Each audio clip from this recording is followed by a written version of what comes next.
All right, let's finish up Wishtree, the last 4 chapters. Chapter 48. It isn't easy cutting down a big tree. It takes careful planning and people who know what they're doing. I'd seen neighboring trees cut down. I knew how things went.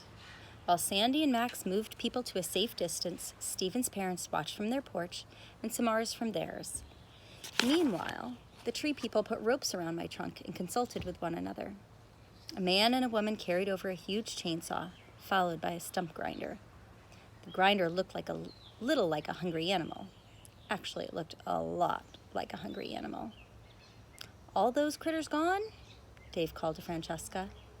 "Haven't seen any," she answered. Dave climbed a ladder and peered into my hollow as well as he could.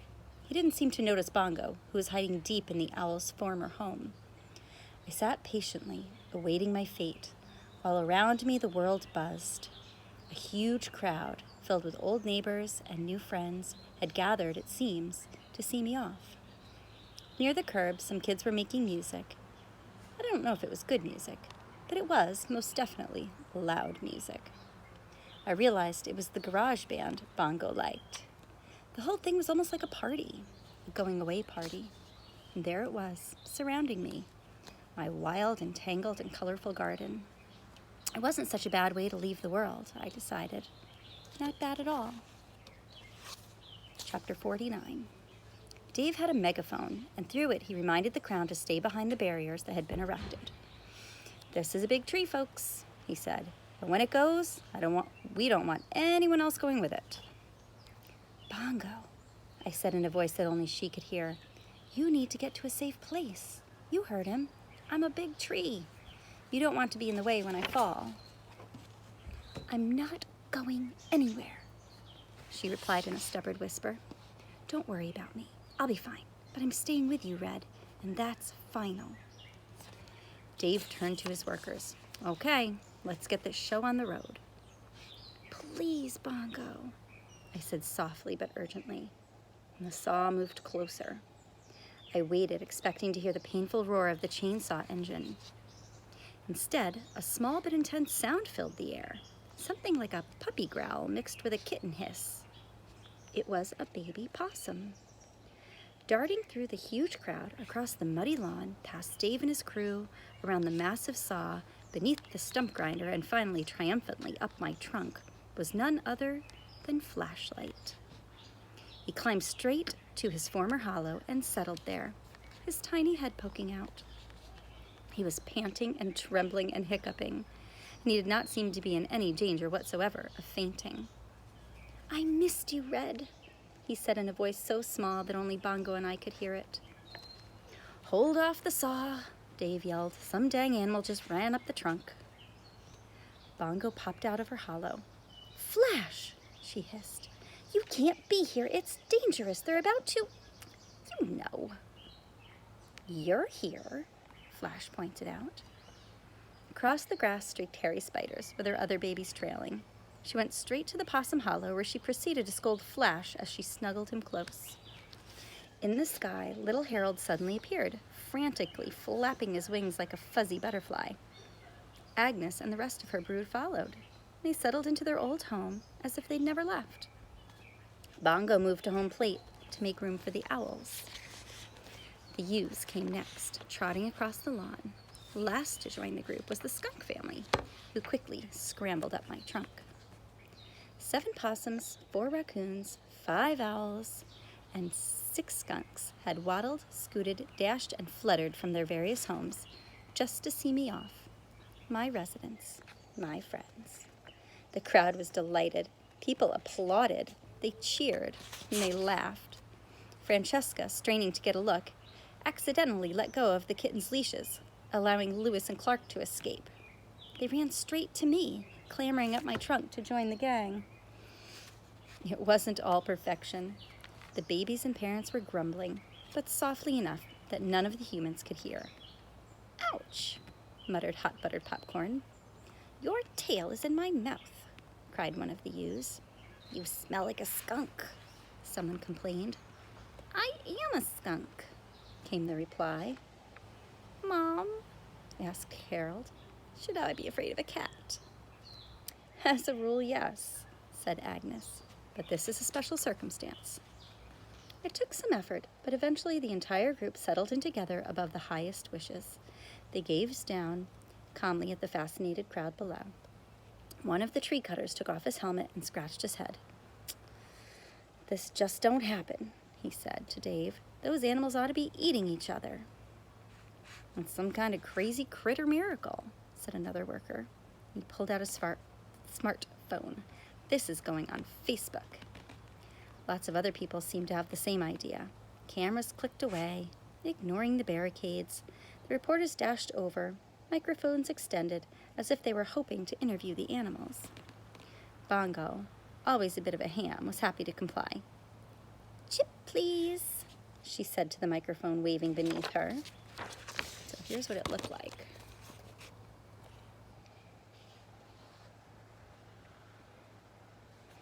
All the owls and raccoons and possums and the birds. And the skunks down here. Dave gestured helplessly at Francesca. What's up with the menagerie, lady? How are we supposed to cut this tree down? Francesca, wiping away tears, stood. She put her arms around Stephen and Samar, and slowly they made their way across the muddy grass. When she reached me, she pulled a bookmark from Maeve's journal before handing the book to Stephen. It was a strip of cloth made of blue striped fabric, frayed and faded. Maeve's wish. Carefully, Francesca tied it to my lowest branch, already crowded with wishes. She stared long and hard at the animals. Lewis and Clark purred happily. The crowd quieted. The only sound was the rustling of my leaves. Finally, Francesca spoke. Look, I don't do speeches. That's not my way. She patted my trunk. But here's the thing. Until today, I'd almost forgotten how important this old tree is to my family story. And from the look of it, she pointed to my residence, it's important to a few other families as well. Many people smiled. A few laughed. I hate this word, Francesca continued, running her hand over my carved bark. Hate it. My great-great-grandmother Maeve would have hated it just as much. Here, in this neighborhood, we're better than this. And she looked over at Samar's parents. We don't threaten people here. We welcome them. Francesca reached for Samar's hand. This tree is staying put, and I hope your family will too. Chapter 50. That night, many hours after the crowds had scattered, Samar slipped out the front door of the little blue house. Stephen, who'd been watching from his bedroom window, joined her moments later, and they sat silent beneath my wish-laden bough. The slightest breath of wind sent the index cards fluttering like a huge moth. Moonlight was everywhere, it seemed. On the wishes, on my branches, on the downy-headed owlets, and the upturned gazes of Stephen and Samar. How beautiful we all were, bathed by the soft and silver light. Do you think your family will stay here? Stephen asked. After everything that's happened? I don't know, said Samar. I hope so. The breeze kicked up. Cards chattered. Ribbons danced. A scrap of notebook paper, loosely tied with red yarn to my lowest branch, broke free. Samar snatched it as it swooped past. She squinted at the scribbled writing, and then she stood, carefully tying the paper back onto my branch. What was the wish for? Stephen asked. An invisible robot that does homework. Seems unlikely. True. Samar leaned against my trunk and smiled. But then, so does a talking tree. All right, last chapter, chapter 51. If this were a fairy tale, I'd tell you that there was something magical about Wishing Day, that the world changed and we all lived happily ever after. But this is real life. And real life, like a good garden, is messy. Some things have changed, some things haven't. Still, optimist that I am, I'm feeling hopeful about the future. Samar's parents decided not to move, at least for a while. Stephen and Samar have become good friends. Sometimes they do their homework at the base of my trunk. Their parents still don't talk to one another. I'm not sure they ever will. The police never found the boy who carved leave into my trunk, but a couple weeks ago I saw him sauntering by, and I pointed him out to Bongo. Let's just say she made a very large deposit that day. All my residents are back where they belong, safe in their hollows. They still argue sometimes, but they haven't yet eaten one another. Francesca applied to the city to make me a heritage tree, and that means I'm protected forever. She's also on a first-name basis with a local plumber who's learning to deal with my pushy roots. Lewis and Clark still haven't figured out how to walk on leashes, and Bongo's made a new friend. His name is Harley Davidson. I suspect we may have some crow newbies in our future. And as for me, I promised Bongo I will never be a Batinsky again. I told her that my meddling days are over. And yet, here we are, you and I. What can I say? I'm more talkative than most trees. Still, if you find yourself standing near a particularly friendly-looking tree on a particularly lucky-feeling day, it can't hurt to listen up.